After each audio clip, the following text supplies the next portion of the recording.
Salut les gars, c'est Slider, j'espère que vous allez bien. Aujourd'hui on se retrouve pour une nouvelle vidéo test MT-09 de 2025, gentiment prêté par Planet Cham, situé à Route de Lorient à Rennes. Il fait beau, il fait chaud, on va parler moto. Let's go pour la vidéo.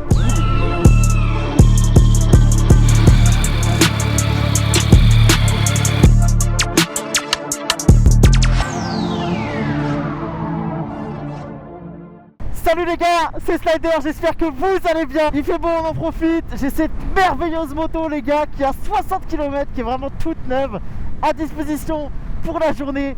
Regardez-moi ce profil les gars, ce magnifique profil les gars de la MT-09. Elle est incroyable, j'aime beaucoup. La moto est toute équipée, shifter up de série, shifter down de série, limiteur de vitesse. On a du freinage à l'avant les gars de 298 mm. À l'arrière, on est sur un peu moins gros, j'ai plus les chiffres exacts en tête.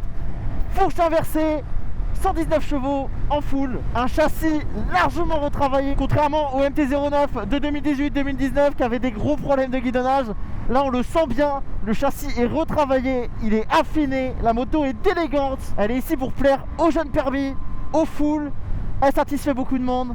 C'est le top du top. On a le shifter les gars, up and down de série, qui est franchement une douceur, on dirait une petite blonde russe. C'est magnifique, c'est une petite douceur. Regardez, tout se passe en down, il n'y a pas de problème. Aucun à-coup sur la moto. Le up, j'en parle même pas, hein, finalement. La 09 est beaucoup connue pour son shifter. Une sonorité incroyable, donc j'imagine pas avec une ligne en full tube non homologuée les gars, en ligne racing, ça doit être vraiment incroyable comme son. Elle le fait déjà avec une ligne entièrement homologuée Arrow qui sonne vraiment déjà plutôt bien pour le coup. Donc là on est en mode street les gars, elle a 3 différents modes, enfin elle peut avoir 4 modes différents finalement. On a le mode pluie, on a le mode street qui va être le mode un peu médium entre guillemets, et on va avoir le mode race, et derrière il va y avoir le mode custom qui va nous permettre de customiser les paramètres qu'on veut de conduite pour cette moto. On a un petit écran TFT qui à mon goût aurait pu être quand même un peu plus grand. On voit quand même qu'il y a une certaine marge au niveau de l'écran. C'est un peu dommage, ils auraient pu faire un petit effort là-dessus. Mais en tout cas l'écran TFT en tout cas vaut ce qu'il vaut. Il est vraiment clean, le design est relativement sympa. On a 93 Nm de couple et 119 chevaux du coup comme je disais tout à l'heure à 10 000 tours. Comme on peut le voir quand je vais accélérer, il y a une petite lueur bleue qui vient se mettre juste ici sur le compteur. Donc c'est du détail, mais c'est Yamaha finalement, c'est vraiment du détail, du détail, du détail, et c'est ça qui fait la finition de la moto, et des finitions de plus en plus finies je trouve quand même personnellement. À titre comparatif, si je devais la comparer avec ma moto de tous les jours, la RS 660, on a un shifter qui est quand même très très agréable et un très très bon châssis, malgré le fait quand même que ce châssis est connu de la MT-9 quand même pour pas être exceptionnel de base. Ils ont fait de gros efforts là-dessus, et je peux vous assurer qu'en termes de châssis, c'est relativement plus que potable quand même pour ce Roadster MT-9 de 2025. On a ce qu'il faut en couple, c'est exactement ce qu'on veut, 119 chevaux à 10 000 tours, c'est parfait, largement exploitable sur les routes. À première vue, on fera un débrief à la fin de la journée, mais à première vue, cette moto qui est également disponible pour les A2 en 47,5 chevaux bien évidemment et débridable en 95. Bien évidemment, vous vous amuserez pas autant qu'avec la MT-09 en full. Je pense que ça reste quand même malgré tout une moto largement atteignable pour les jeunes permis en A2. On va avoir des motos qui sont quand même déconseillées pour les jeunes permis en A2. Là on a une position qui est très agréable, je pourrais faire 500 km avec cette moto sans aucun problème, étant donné qu'on a en plus ce magnifique régulateur. Hop, on vient le réactiver, on vient le mettre à 110, nickel, régulateur parfait, il n'y a pas de problème là-dessus. La moto, pas d'à-coup, rien du tout. Tu viens enlever le régulateur avec un petit coup de frein, c'est nickel. Nouveauté aussi sur les Yamaha 2025, ça il faut vraiment mondialiser ces clignotants là, que ce soit chez Honda, Suzuki, KTM, tout. Le clignotant ici là les gars, messieurs dames, il est ultra ergonomique, il vous permet une position au niveau de votre pouce qui est relativement ergonomique et qui ne fatigue absolument pas. Il n'y a plus besoin d'aller chercher ce clignotant à l'opposé du commodo de commande. Tout a été pensé pour être atteignable au niveau des doigts. Là elle est atteignable, là elle est atteignable, là elle est atteignable, tout est atteignable. On va la pousser un petit peu tout à l'heure, on va vraiment aller dans ses retranchements, on va voir ce qu'elle vaut vraiment dans les tours.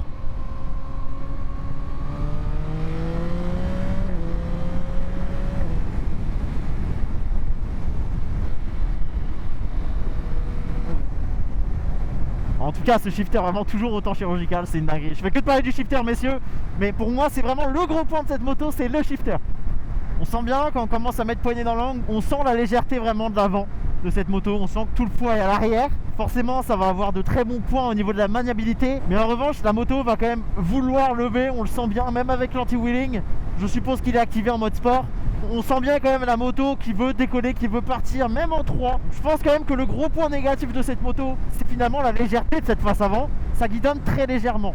En même temps, vu qu'on a maintenant le vent en pleine face, forcément je le sens un peu mieux. Pour le coup, tout à l'heure, je pense que le vent était dans le dos. Je le sens un peu plus au niveau de la face avant, mais ça reste quand même relativement léger au vu du vent que je prends à l'avant de cette moto. N'hésitez pas à me dire les gars d'ailleurs, si c'est du contenu qui vous plaît, que je fasse des tests de moto comme ça. Je suis en collaboration avec Planetiam, d'ailleurs un grand merci à eux pour le prêt de la moto et des motos qui vont suivre. Dites-moi en commentaire les gars si vraiment ce genre de contenu vous plaît, si ce genre de setup de prod vous plaît, avec la vue juste à l'avant, la vue FPS bien évidemment, et la vue à l'arrière juste ici avec la 360 X3 qu'il me filme juste derrière avec son bras extensible. N'hésitez pas à me donner votre avis en commentaire et à vous abonner surtout si ça vous plaît et à liker la vidéo. Ça me permet vraiment de voir si le contenu que je vous propose vous plaît. On est nouveau sur YouTube, on essaye de se faire une petite place et c'est en faisant du contenu qualitatif comme ça qu'on va le faire. Donc n'hésitez pas à me donner de la force les gars si vraiment ça vous plaît. Assez de blabla les gars pour cette vidéo, on a parlé beaucoup de caractéristiques. Maintenant on va passer à l'exploitation de la moto. Let's go!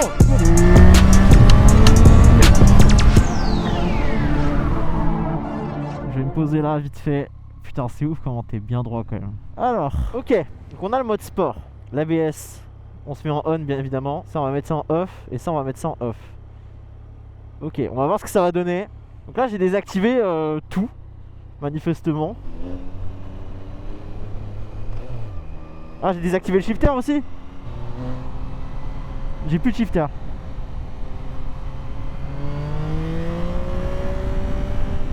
Alors, pourquoi je n'ai plus le shifter? Ok, c'était shifter up et shifter down. Down, ok, up, ok. Donc si t'enlèves le traction, t'enlèves tout en fait. Ok, donc là, du coup, théoriquement, là, on va pouvoir s'amuser un peu. Je le rappelle, les pneus sont neufs, donc on va se calmer.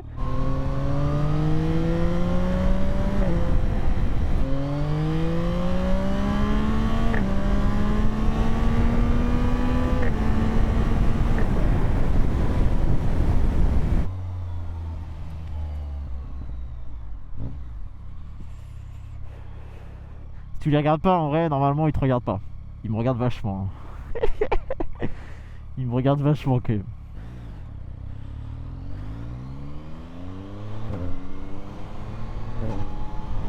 Alors vu que j'ai tout de désactiver, est-ce que la moto lève finalement?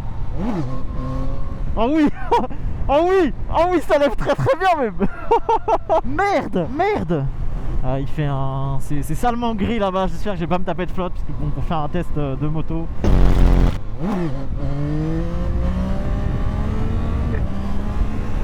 Ok, ok. Pour l'instant c'est vrai que j'ai pas ce problème de... Enfin j'ai pas ce ressenti de guidonnage à haute vitesse. Après avoir vraiment sur des très très hautes vitesses, des vitesses qu'on ne peut pas atteindre sur route malheureusement ou heureusement. Ça dépend de la vision que vous avez. Je comprends à la limite ce point de vue, ce côté vraiment de légèreté de la MT9. Je comprends le point négatif. Dans le sens où vraiment quand tu arrives sur des vitesses vraiment atteignables sur piste, du 180, 150, 160, tu sens qu'elle est très très légère en fait. Et faut pas se prendre un nid de poule ou quelque chose comme ça. Parce que là ça partirait sur un guidonnage interminable. Et ce serait compliqué pour la rattraper. Je pense que c'est vraiment le point négatif vraiment de cette MT9.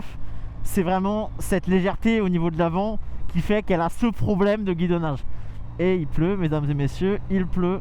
Et problème de guidonnage qui quand même apparemment c'est quand même réglé à peu près sur les 2025. Sur certaines vitesses que j'ai pu atteindre, la MT9 2018, elle ne pouvait pas s'enguidonner. C'est-à-dire qu'on avait quand même du guidonnage. Là il n'y en a pas. Yamaha a beaucoup amélioré quand même le châssis de la MT9. Là-dessus il n'y a pas à dire, on retrouve quand même beaucoup moins de guidonnage. Là je vais rejoindre Stoat pour le shooting photo. Shooting photo qui je l'espère ne se passera pas sous la flotte.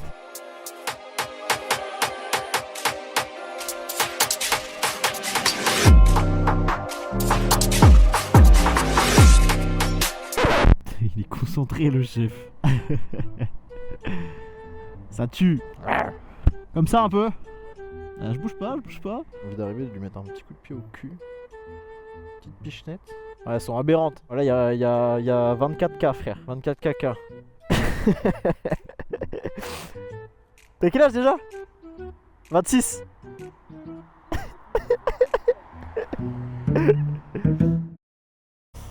Bon, le temps semble pas avec moi là, pour le coup.